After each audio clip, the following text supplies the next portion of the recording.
So welcome everyone for the lecture number 8. For lecture number 8, we will start with a new journey. We have completed so far the pillar 1, pillar 3, and pillar 5. We have seen the concept of the value, how to deliver the value to our organization, and it's already covered in pillar number 1. And then in order to deliver the value for our organization, we need to have our equipment reliability to be set as has been indicated in the pillar number 3. And then here in pillar number 3, the reliability that should be delivered, which will deliver at the end of the day, the availability and the value should be maintained. How to maintain it? It is during work management pillar or pillar number 5. Okay. So here we need to have a value to our organization. This value will be through specific process, specific plan that is being implemented, that is being installed in your premises. And this plan in its simplest form, it's a set of equipment. So these equipment will be maintained in equipment 3. And in order to maintain the reliability of these equipment, because with the operation, with time, the deterioration will start to happen to any equipment that you are having, then you need to maintain it. You need to take an action, corrective, detective, preventive action, or whatever, through taking specific maintenance action. This is a cycle of the 5 pillars that we will be covering. Today, we will go back, we will take step backward by going to manufacturing process reliability. And the reason for that is that the manufacturing process reliability, we are not here taking the operation regime, how to operate the plant, but we are taking here about the operation management, which is related to the maintenance and reliability organization. So there are some improvement ideas, which is the core of this pillar, will be covered here in this pillar. Okay, so the equipment reliability and the maintenance, it is the basic level. After that, you need to go to advanced level, which is the improvement for everything that you are doing, like the implementation of Six Sigma, the implementation of lean methodology, the implementation of total productive maintenance, autonomous maintenance, operator-driven reliability, statistical process control, and many advanced concepts. That's why it was very difficult to start our course by starting to tell you Six Sigma, lean methodology, total productive maintenance, and to tell you many advanced topics while you didn't cover the base. Covering the base was our priority. We were studying how to gain the reliability of the equipment as individual component, how to calculate it, how to design it, and then how to maintain it through our work management process, which is clear to everyone because every one of us is seeing clearly the most visible part in the maintenance and reliability organization, which is the maintenance actions that is being implemented in everywhere. Then we will go to the next step, the advanced step, which is the process reliability. Here in pillar 3, we are seeing here, if you started to think for few moments for this word, you are here maintaining equipment reliability. But here you are starting to think about process reliability. You are thinking about the whole process, the whole plant, the whole combination. I have a compressor integrated with another compressor, with pumps, with tanks, with everything that you are having. So you need to optimize this whole integration by implementing a continuous improvement approaches, by managing the operation of these things, which is common to operation and maintenance organization. But why? Because there is common part that we will cover here in this lecture.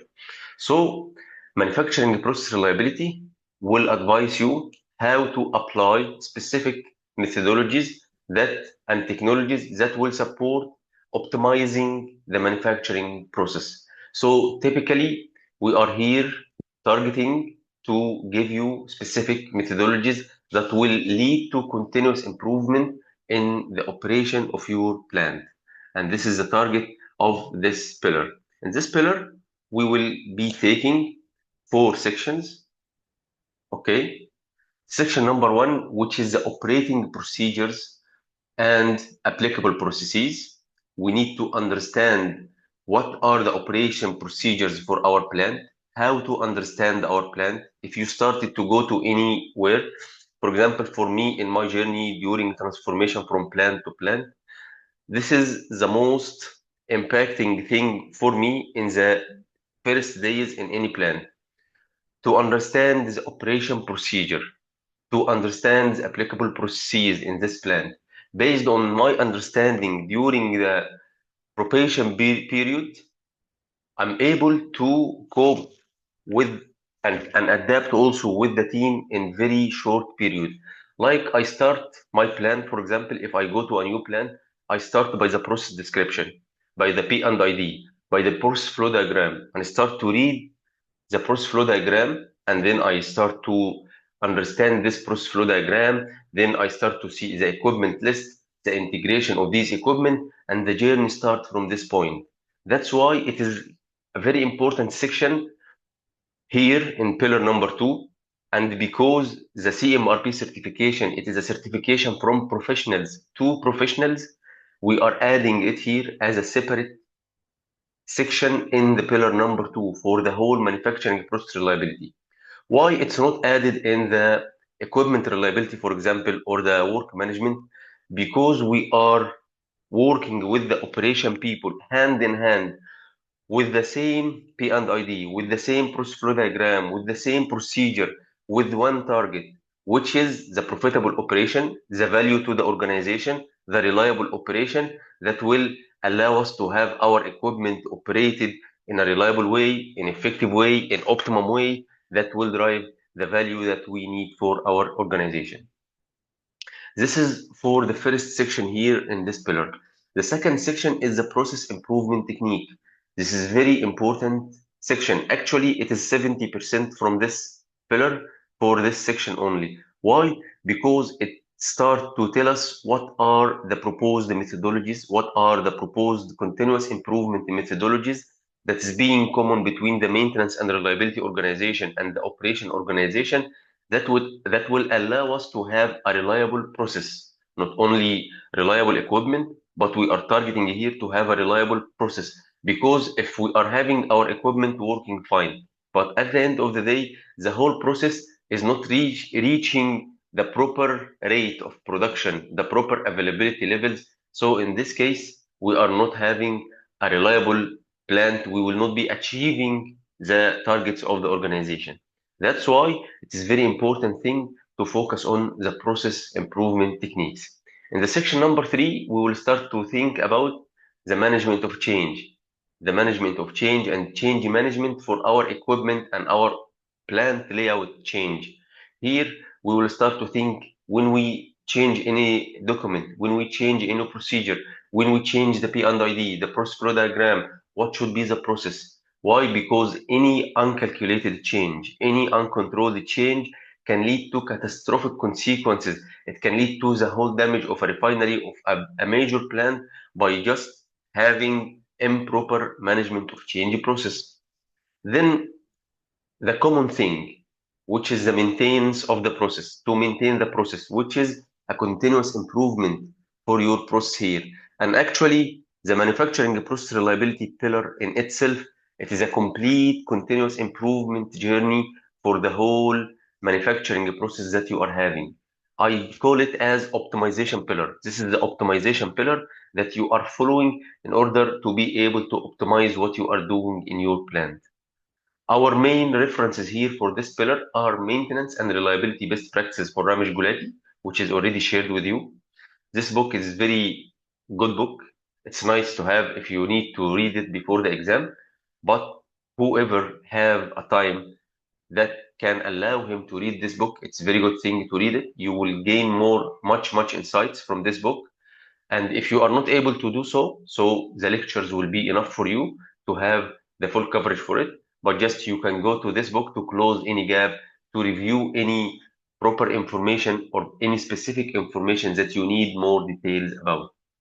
Then the more advanced book, which is Making Common Sense Common Practice. This is very beautiful book. I really admire this book so much, and I advise any maintenance and reliability professional to read it. Generally, just to read it. I'm not recommending it for the exam. It's not required for the exam, but I just advise to have a plan for your future, to read this book. Just read it once. It will not take much time, but it is very helpful handbook that will allow you to see the big picture in a very detailed way, in a very professional way, because Ron Moore is one of the most beautiful maintenance and reliability professionals I have already read for. Okay, then the other handbooks, they are very important.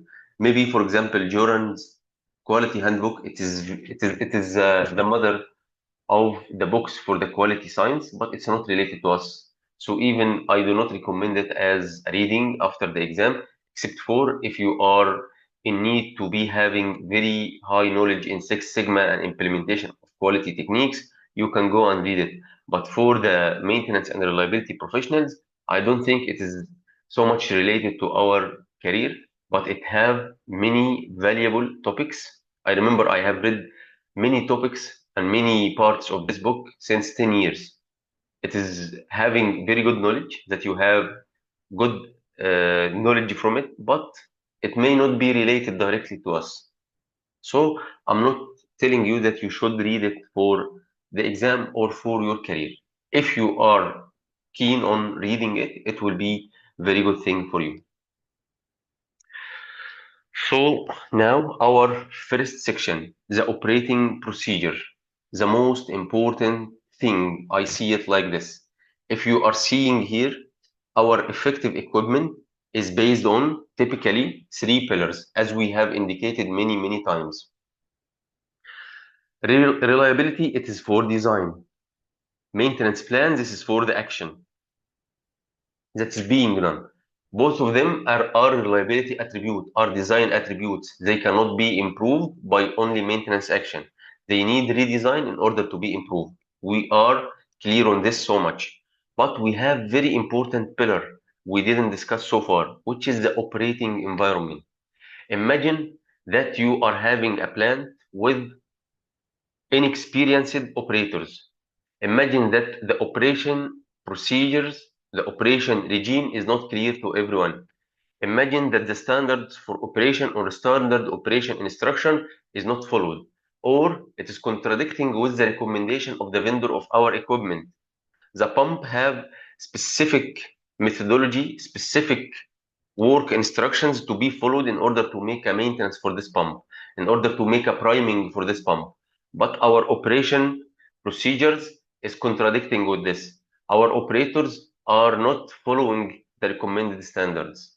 Is that our layout for the plant, the P and ID diagram, it has many mistakes due to operations are not understanding what is already going on in this P and ID. That's why they are making many mistakes. So if we are having all of these reality, in addition to the fact that every plant has its own operation context, its own temperatures, pressures, and surrounding environment, which is causing a lot of failures to the equipment. So if we are having all these challenges and we are not handling them very much, so we will not reach our effective assets, and then we will not be able to deliver the value that we require for our organization. That's why we need to have a common ground between us and the operation people that will allow the operation people to be part of the maintenance and reliability organization. And actually, this is a paradigm shift that happened in the last 30 or 40 years, that we started to see maintenance as a part, as an added value to the organization, not a pain to the organization. Previously, the maintenance actions, the maintenance organizations were seen as an evil, as a bad thing. Why? Because in order to make a maintenance, you need to stop the production. You need to stop the revenue to the organization. That's why the maintenance organization was not a preferred organization. Till we have reached to a maturity level that we started to think about maintenance, that maintenance is a capacity assurance. I'm stopping the plant today to make maintenance, and I'm stopping the revenue to the plant, but this will sustain the plant for many or for too long time after this maintenance event. And this is the common ground that we reached for. So in order to reach to this common ground, we started to tell our operators that you should be our eyes for our equipment. Why? Because our operators are 24 hours per day, 7 days per week with our equipment. They are seeing everything once it is having any incipient failure, any preliminary failure. So our operators, if they are allowed to be qualified technicians, if they are allowed to understand our equipment and to be able to advise the condition of the equipment as the maintenance engineers, and also if they are allowed to be expert in handling the pumps, the compressors, the motors, and any equipment that we are having in a professional way, we will be able to identify the problems early. We will be able to identify any degradation in the performance of any equipment, even when the equipment is still operating. And this will optimize our response, will optimize our actions, and will eliminate so much failures by just having our operators being our eye with our equipment, because they are our first line of defense. So in the photo here in this slide, you will find the operators taking ground every day, every hour. They are sitting on the control monitor. They are sitting in the control room, seeing what is already happening there for every transmitter, for every motor, for every pump, seeing the parameters, which parameter is high, which parameter is low, and everything is clear to them. So if we have our operators understanding the equipment, understanding the procedures, they are able to advise what is the failure. They are able to advise a clear with high quality work request. Any finding they are have, they are already issuing the work requests as early as possible. And not only that, if they are having any simple problem that can be solved by them, they are taking the action. They are saving so much time for our maintenance people. That's why it will be very big opportunity for improvement for our organization. Very big opportunity for optimization. Why? Because we are having integration. Instead of having 50 maintenance engineers and technicians, we are having 200, because generally the operation or organization is much higher in the number than the maintenance organization.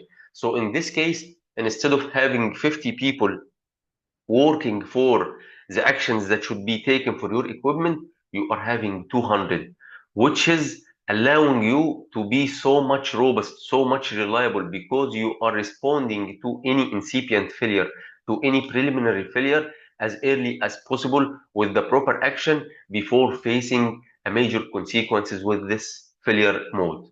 That's why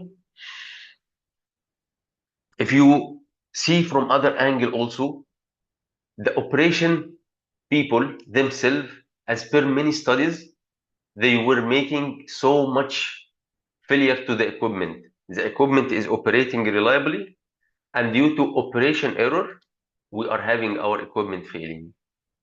So, by having your operators part of your maintenance organization, you are eliminating this risk also. How? Because your operators will be educated. Your operators will be aware about the equipment, about the integration of the equipment, about the need for each equipment. Personally, from my experience, if I'm in doubt from any equipment and I have a discussion or debate with the maintenance people, I go to operation people. Why? Because operation people are educated and they are aware about the equipment, because they see everything about the condition of the plant that they are operating. It's like the concept of your car. You have a car and you know everything about this car. Any abnormal sound you will feel. Any abnormal behavior of the brake, of the tires, of the engine, of the gear, of any component in your car, you will feel it once it is already starting. And if you are cautious now, and if you are expert in your car now, you will go to directly to the expert people, to the maintenance people, to the workshop, and start to take a corrective action as early as possible before the exaggeration of the failure mode to your car. This is the same concept. This is the same concept for us with the operation people. We are utilizing our operation people to be our senses, to be our eyes, to be our ears that can see and hear every abnormal behavior for any equipment and start to highlight it.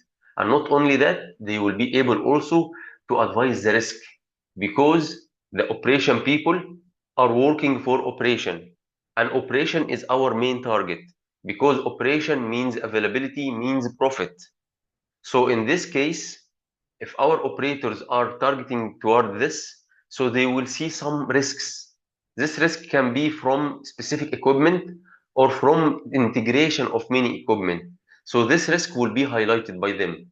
And by doing this also, we will be able to start to highlight many issues in the plant, and then we will start to eliminate all these risks to our plant, to correct all these failure modes, and we will be able to run reliably on the equipment level and on the process level. That's why we need to be aware about the current days, the present reality, and the past reality. The past reality, maintenance people are not welcomed in any organization. Maintenance is evil. This is the past. We do not want to do maintenance because doing maintenance will lead to production loss, will lead to profit loss. But now we know that we are making capacity assurance. We are increasing the capacity by stopping the plant today. Because if we are not stopping the plant today to make a turnaround or to make a major maintenance for our equipment, we can have a catastrophic failure with its secondary failures also. That's why the process reliability level will be dependent on two pillars, on two important pillars. The maintenance people delivering the equipment reliability, and the operation people seeing the big picture, seeing everything, and maintaining the process reliability, and any risk to the equipment reliability in the form of failure mode, in the form of risk, in the form of slow production, they will start to highlight it with its way, either to raise risk or to raise work request or to raise change request, or even to take action. Sometimes some organizations are allowing some operators to be expert technicians that are able to take basic maintenance actions. And actually, if you started to think about your organization, you will find that your operators should be taking some process reliability actions. And in the past, 40 years ago, 50 years ago, it was not there. Operators were just operating. Operators are not taking care from anything. Maintenance should take care from anything, and the productivity rates and the profitability rates were not much high like this. So, having this integration between the operation and maintenance people, both of them working to gain a process availability levels or a high process availability targets, will be the current reality that we aspire for our organization. So here we are having the integration of the operation, maintenance, quality, safety, procurement, and everyone in the maintenance and reliability organization and operation organization working to identify the best ways we can do our work through optimizing our communication, through optimizing our documentation, through implementation of continuous improvement techniques in order to be able to gain a tremendous results, to optimize the process performance, which will lead to a very beneficial results for our plant. So in the past, there is a methodology that was invented maybe in 70s and 80s of the past century, which is called operator-driven reliability. This is a very basic methodology that started to think about the fruits of having our operators starting to understand the equipment, starting to take actions, to raise notifications, to highlight the failure modes, to take rounds and advise the condition of the equipment, and ensure the production, And if there is any issue with the production related to the equipment or the whole process, they should highlight it. This is called operator-driven reliability. And in this methodology, we were based mainly on the operation people. The operation people will be coached by the maintenance people. The maintenance people will be required to advise them, to tell them the requirement for the management or for the maintenance for specific equipment types, the recommendation for specific equipment, and start to exchange the basic knowledge with them. And based on that, we will be able to be successfully gaining what I have started to say to you in the previous slide, which is current reality. Operation drive the process reliability, maintenance drive the equipment reliability. Both of them are the two pillars for having high availability figures for our equipment. The operator-driven reliability, it is called also operator-driven maintenance. So in some methodologies or in some terminologies, it will be stated as operator-driven maintenance or operator-based maintenance or operator-based reliability. Whatever you are having from these terminologies, it is related to the operator-driven reliability, which means that the operator will be a key driver to the reliability of the equipment that we are having. This will tell us that it is a teamwork from production and from maintenance and from anyone related, which is making everyone responsible for the result that we are having. By this methodology, by this mentality, we will not have a blame culture in our organization. No one will start to blame the other. Why? Because me and you are having the same target. Me and you are working on the same compressor and on same pump, on same fan with one target to have the maximum performance for this fan, for this compressor, for this motor, for this transmitter, and for every equipment that we are having. You are making the intensive maintenance and I'm doing the simple maintenance. You are monitoring in your PM program and also I'm making my daily rounds, my hourly rounds, and starting to find any failures in these equipment. And by this, we are having a better work environment for the place that we are working for. By adopting such methodology, such mentality, what will be the benefit? We will be able to operate efficiently. For example, this is a pump curve. In this pump curve, it is for between the head and flow. We are having a cavitation region here.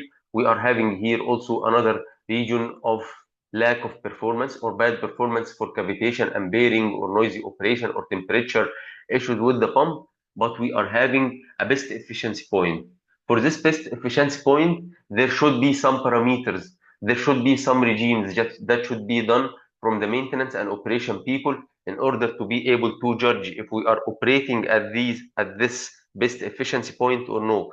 And there is specific procedure for each pump based on its type. So in this case, we are having our operators aware about the technicality of the pump and the compressor and the motor and every equipment that we are having. We will be able to operate efficiently. I have seen some operators making a change request to apply variable frequency drive for motor in order to optimize the maintenance cost for the motor in terms of power consumption cost. Why? Because operators are becoming aware about the different aspects of the business. While we are having our operators aware about this, it will be very beneficial for our organization because it will allow us to operate every equipment at its optimum operation point, which will lead to the highest efficiency for our plant. If we are missing any one of them, we will be losing an opportunity to save money and to gain more profit. That's why if you are implementing such a methodology, if you are integrating the operation people and the maintenance people in one page with one goal and one target, you will be able to drive what you require for your organization. The other benefit is that we need to fix small. So in order to fix a problem small, you need to find small. That's why if you remember the first lecture in pillar number 5, we were talking about the cost of priority, which is based on the identification time. So in this case, we are having operator-driven reliability methodology. We are having our operators aware about the equipment preliminary failures, what is the abnormal sound like, what is the abnormal temperature like, what is the abnormal vibration like. They will be able to find the problems small for us as a maintenance and reliability professionals. Then we will be able to fix them small, and we will have much higher opportunity to make a relaxed plans that will not take much resources and money from our budget. That's why we will be also operating in the best efficiency point. Having both benefits from these two parts of this slide will allow our organization to have a competitive advantage. Now, many organizations all over the world are implementing such methodologies. In the past, 50 years ago, it was implemented. It may be implemented since 100 years ago, but in few companies like Toyota, for example, in Toyota production system, but not every organization was implementing it. That's why Toyota was the most successful company in the world because of the implementation of such concepts.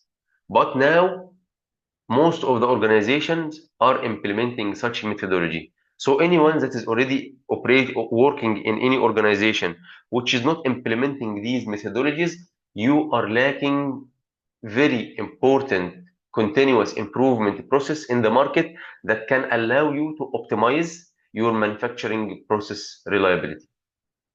And actually, for many plants I've worked for, there is intake every year from fresh graduates and fresh engineers to come to the plant. So for all of them, they are taking full 1 year training. I'm talking here about operators, not everyone, but it's done for everyone. This 1 year training for operators, if you are operator working in oil and gas plant, you are expected that you will start to see the chemical compositions, the process management, and everything like this. But unlike this is very minor part of the training. We were giving them very intensive training in the different technical equipment that is already available in the plant. So they are taking very detailed course for compressors and for pumps, for motors, for switch gears, for power generation systems, and for any technical system, you should have your operators knowing everything behind. We are not equipping them with the knowledge that will make them to be expert engineers, but at least to be able to judge, but to be able to know what good looks like, at least to know what good looks like. Is this sound good for this motor? Is this temperature good for this pump? Is this vibration level good for this compressor? How to know that there is any issue? What are the main components of the system? What are the requirements to operate this system? And every related thing. By doing this, we are now having a good batch that will be able to operate the plant in or at the maximum or best efficiency point, and also that will be able to find small and fix small. And the other related chemical and operation science will be also transferred to them through their experience, through the exchange with their colleagues. Okay, so this is the current reality that we will or that we shall have in our minds for the management of the maintenance and reliability organization and its integration with the operation organization. Both of us typically now are called operation organization.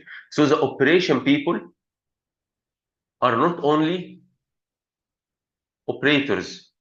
The operation people are including the maintenance, the reliability, the engineering, the process engineers, and the operation people themselves. All of us are operation people. This is our current reality. What is the target for all of these peoples? To find small and fix small, to operate efficiently at the best efficiency point. Okay?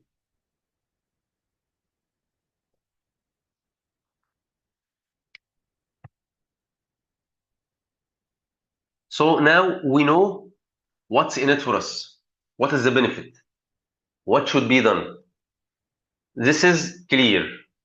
And then how to do it? How to do it is that we should have every person in our organization aware about the documentation. We should have a governed documentation that will describe the performance of every single component of the plant, that will describe the operation procedures for the plant, that will have process description, that will have a detailed explanation for the integration of main plant components like process flow diagram, to have P and ID diagram, piping and instrumentation diagram, to have flow charts for everything that we are having, to have a quality standards for operation. And these documentation from start to end should be understood by everyone. And this is the example I told you about just now, that any plant now are giving the maintenance and reliability knowledge to the operation people in order to allow them to be aware about the maintenance requirement from the equipment and how to diagnose any equipment condition and start to advise to the maintenance people any finding that they are having. And also, we are having a common drawing for our plant. This drawing is a unique drawing, is a controlled drawing. No one can change in this controlled drawing except by making a management of change. We have also a clear process flow diagram that is indicating the main process flow in our plant for our main equipment, which is clear to everyone. And by this, we are having one understanding instead of having many islands. Each one is thinking and seeing the equipment from a specific, a different angle to the other department or other organization. That's why if we are having everyone understand the, the whole documentation and understand everything about the process and the plan, we will be able to gain the tremendous benefits that we are aspiring, which is availability and profitability and value to our organization. That's why we need to see what are the key things that everyone should understand. For any process, we will have an operating procedures. It's typically called standard operating procedure.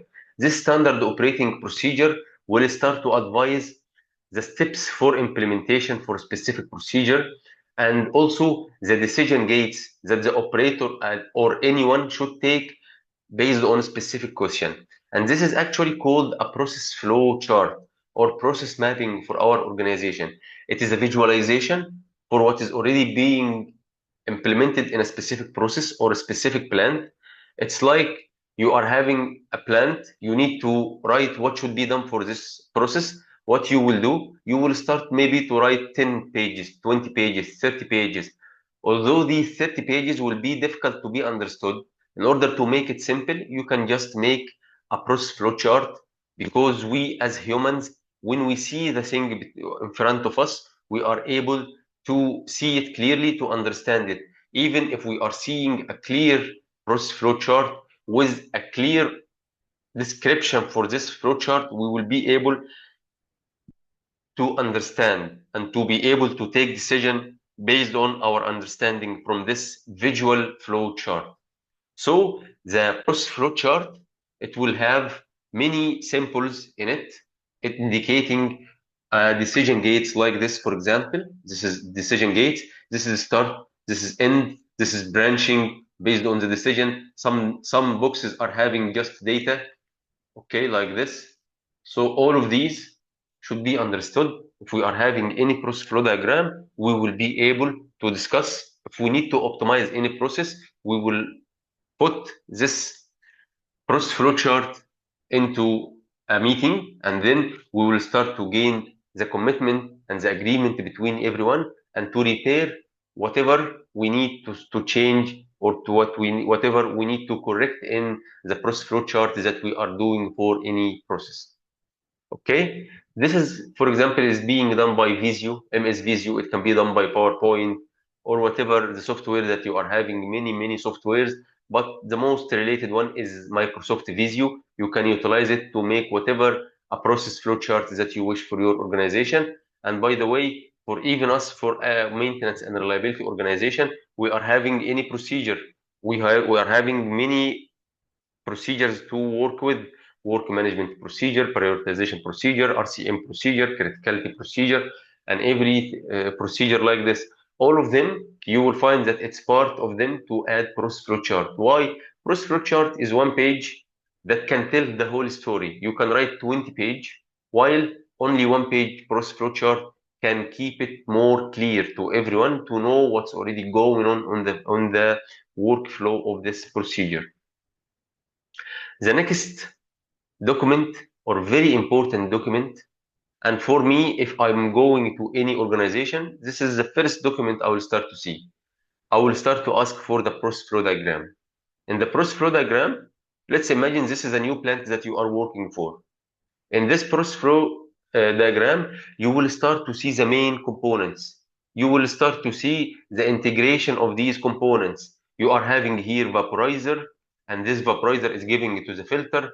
The filter is then sending to the tank. From this tank, we are having air compressor going from downside. So it is taking here ammonia. The ammonia air here is coming to this tank, and from this tank going to a cooler. And every step in the process is already shown to us. Even here, you are seeing every detail. So here, the main process, the main interaction for your plant is already clear.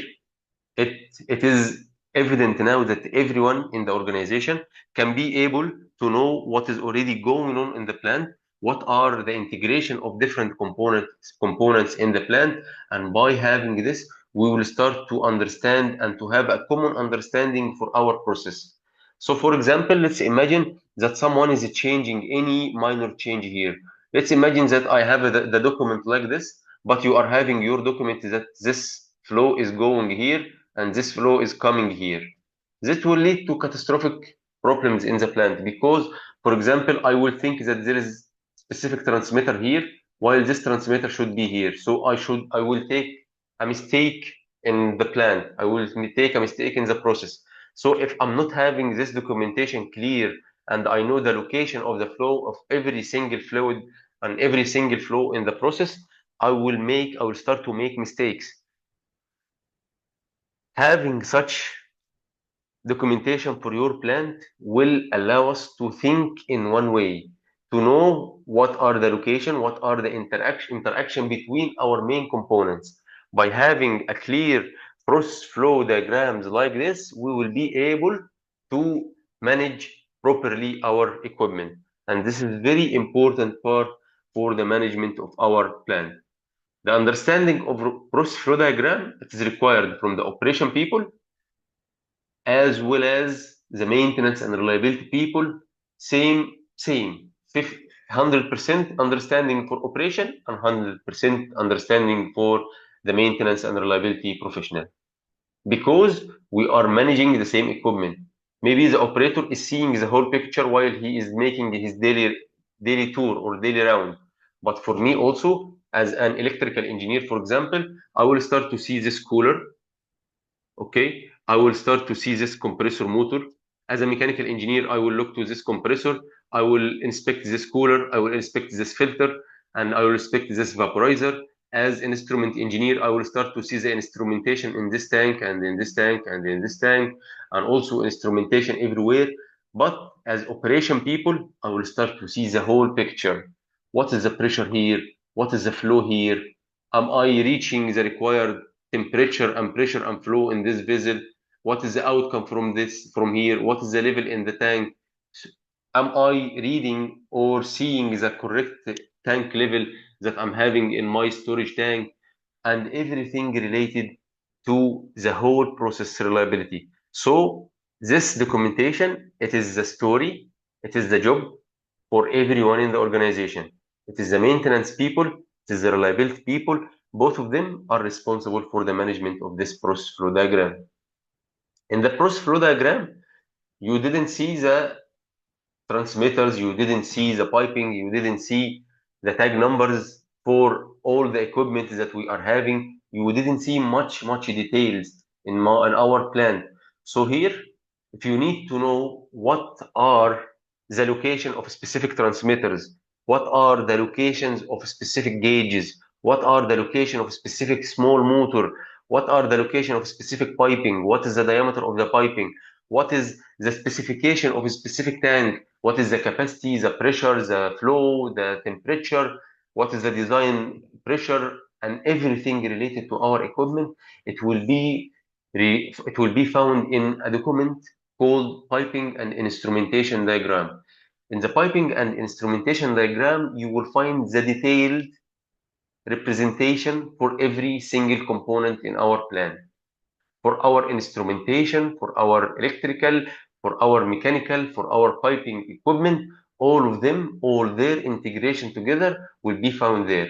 What can't be found here, for example, is switchgear drawing or electrical drawing for specific dedicated equipment, or maybe if it is a vendor package, it will not be found here, but you will find a piping and instrumentation diagram for the vendor package itself, but for the plant itself as a whole, it will be here. So in order to be able to see which transmitter is critical, which transmitter is not critical, which motor is critical, which tank is critical, what is the catastrophic consequence that can happen from this fan, from this agitator, what is or from this mixer, what is the risk from this mixer if it's not working, and everything like this, you need to have a piping and instrumentation diagram. Based on having a clear, controlled, a comprehensive piping and instrumentation diagram, you are having the whole story of your plant with all the details required into one document. In this one document, you will be able to take technical decisions for day-to-day application, for the maintenance, for the reliability, for the engineering, for the operation and optimization people, for the process people. Everyone will refer to it.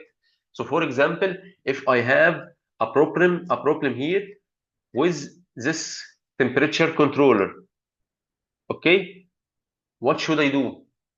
What should I inspect if I have any doubt? If I need to see if I have any other layer of protection. For example, I may have here level indicator, and also I have level transmitter. So in case if I have level transmitter or level indicator and I need to see it because I have a doubt in the temperature or level, what should I do? I will start to go to the P and ID. I will start to see that I have level indicator here, for example, and also I have a level transmitter here. So this level transmitter, if it is not matching with this level indicator, so there is a problem with this tank, and we should have a corrective action to be done in order to be able to monitor the level in a correct way. Here, for example, this is level switch high. This level switch high number 205 will take an action while we are reaching to the high position in this tank. For example, this level switch high can be connected to the upstream equipment, the upstream pump that will stop the flow from this pump to this tank. Because if we are having this pump continued operation, we will start to have overflow from this tank, overpressure from this tank. We will reach to emergency scenario for the process. That's why the complete story of every single component in our plant will be understood by having P and ID diagram. Unlike this, if we are not having this P and ID diagram, we will not be easily finding information on our equipment. We will not be easily finding mitigations to any failure that we are having. For example, this switch and this transmitter, we will not be able that we are having another layer. For example, this pump, if I need to know if this pump is controlling or is related to this tank or no, you will not be able. But if you see here, you will find that you are having here a connection from this transmitter through this line going to this pump to operate and stop based on this controller action, based on the reading for the temperature here in this tank. So based on this, you will be able to do optimization. But if you don't have this, you will not be able to take decisions. You will be blind. You will start to go for miles to see if you have a specific layer or if you don't have a specific layer, and you will start to have your people making many mistakes, many catastrophic mistakes. Why? Because they are not having a common understanding. That's why the P and ID, it is a controlled document. What is controlled document? It is only one document saved in secure place, and then every month, every day, every week, it is shared with people to start to read and start to take decisions on it. Because if, for example, I made a change yesterday, and then you are coming to work, so the environment has been changed, so your response should be changed. So in case if you are not aligned with this change, you can take risky situations. For example, maybe we are having a risk here in this tank that we are having a leak. That's why we have stopped, for example, a nitrogen blanket. By the nitrogen blanket being stopped, we are having a risk here from having hydrocarbon release or vapors. So if anyone is coming here, he will have these vapors to be taken in his breath, and he can have a fatality and a death. Why? Because he will not be conscious due to the intake of the hydrocarbon. So in this case, it's very important that we will be having very high risk, very large risk if we are not having this. Also, for example, if I'm not having this, and if I'm sure about the P and ID diagram during the isolation of any tank, for example, I can isolate this valve and I can isolate another valve. And I assume, let's take this example. Here we have valve. I can isolate this valve, and I can isolate this valve, and I assume that already this tank is secure to have work on it. But let's imagine that you didn't isolate this line. So it will lead to some flow to come from here to here. This flow can lead to anyone to be working inside this tank to be having a fatality or a death condition. Why? Because we are not aware.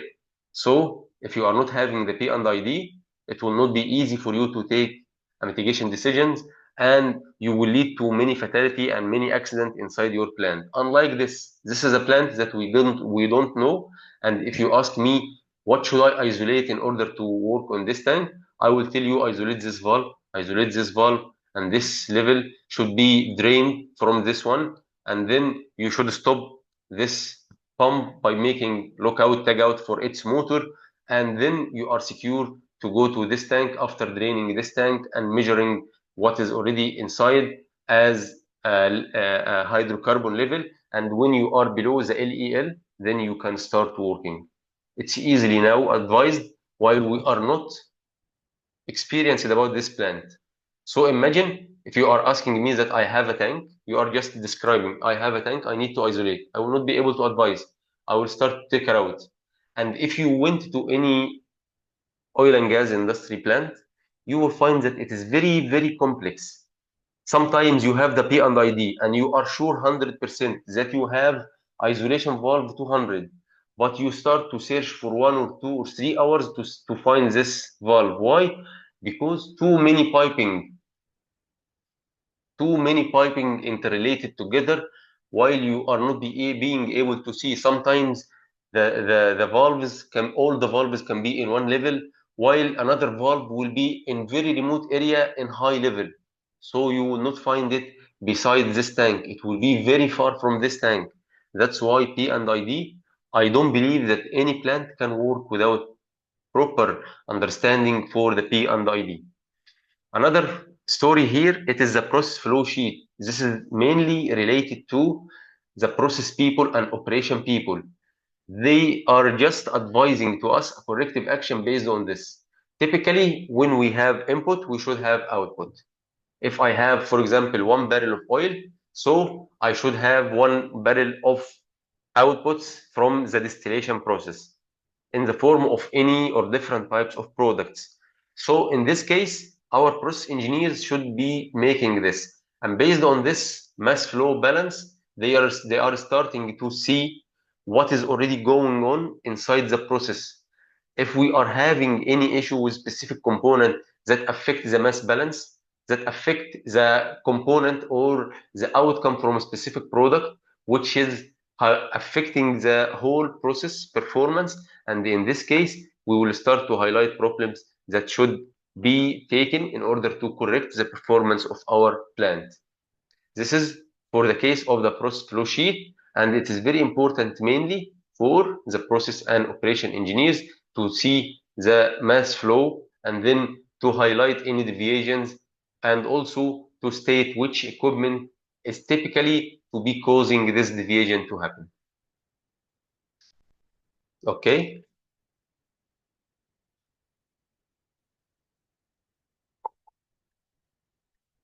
Process parameters.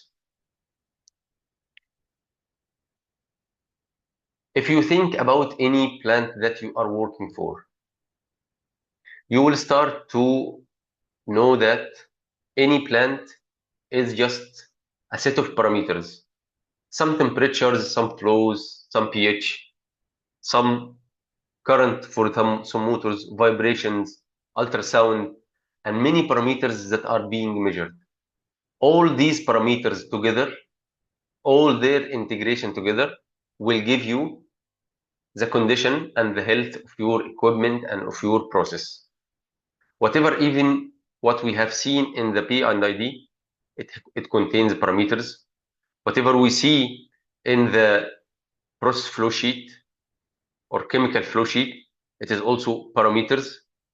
Whatever we are seeing as outcome from our process, it is parameters. So everything that we are having in our plant, it's parameters. Parameters, it's like our key performance indicators or our performance indicators for our plant. If you need to measure the productivity or the planning and scheduling performance, you will start to measure the range time, to measure the schedule compliance, and based on their measurement, you will start to advise the condition of the planning and scheduling compliance. It's typically what is already being done here. Parameters, it is our performance indicators. We are taking then the most important performance indicators, which is the key performance indicator, and then we will measure to forecast plant performance. So based on our understanding to our parameters, we will be able to advise the condition of our equipment. And these parameters will be related directly to equipment. Each parameter will be related to the equipment, so specific equipment. For example, if I go back to this page, I have a parameter here which is temperature. The temperature of this tank will be affected by this transmitter and by this controller. Any issue with them will be related to it. Also, it can be related to this link between this controller and this pump. It's also related to this pump, the flow that is already coming from this pump. And also it's related to this tank. Maybe this pump is operating, but this tank is leaking. So no flow is coming here. So the integration or the interaction between the parameters and understanding from everyone for these parameters will affect our plant productivity and will affect our plant reliability. So here it's very important that these parameters and their interaction should be understood by the operation people and by the maintenance people and reliability people. Because if we are aware about our performance indicators, our key performance indicators, we will be able to control, to measure, to control, to improve. What you can't measure, you can't control, and you can't improve. So if you need to control your plant, if you need to optimize your plant, you need to measure the parameters and you need to understand the parameters, because the deviation of any parameter will have a specific meaning in comparison to other parameters. So in this case, our ability to understand our parameters here will drive our actions, will allow us to operate reliably, will allow us to operate optimally, and everyone will be working fine with this. Okay? So this is the condition for everyone, or the task for everyone in the organization: the maintenance, the operation, and the reliability people. Now we are having a new concept, which is the statistical process control. These parameters that we have just seen now, For example, temperature, if I have a parameter as temperature. So temperature for a specific tank will be from 100 up to 200 degree. So in this case, I know that this temperature should be in this range. I can make what? I can make trending. Any organization will have a trending system for the parameters. So for this tank, I can have the temperature here 100. I can have it like this, going up and down, up and down. And then based on this trending, I will be able to see when the plant is operating, will the plant is stopping, where there is any deviation in the plant, and anything that is already there in the plant, I will be able to monitor and to see.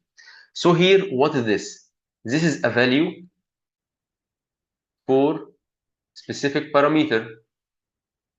The value of specific parameter means a specific meaning. Let's imagine that this is temperature indicator or temperature transmitter. It's all the time working like this in this range. And I then found here a pitch like this. So here, this peak, what does it mean? It can mean that we have a problem in the process. It can mean that we have a problem with specific component. But most commonly, we are having an issue with these transmitters is that it have erratic reading due to many or any issue with this transmitter itself. So here in this case, we can doubt the transmitter. But how to know this? It's just by the values. For example, here, the temperature as we have seen, it should be like 200 as a maximum. And then at some point, we started to see 400. We will start to raise simple investigation to see what is this problem, why it happened. And based on our analysis, based on our reading for these values. So here we are having values. Here we are having numbers. Then we will be able to take decision. So these numbers, it means we need to have some statistics on them. We need to take some statistical decisions on these equipment in order to be able to advise what is already going on for these components. This is what we will have as the starting for the next part or part number 2 of this section after the break. Okay? Okay. Okay, see you after the break, inshallah.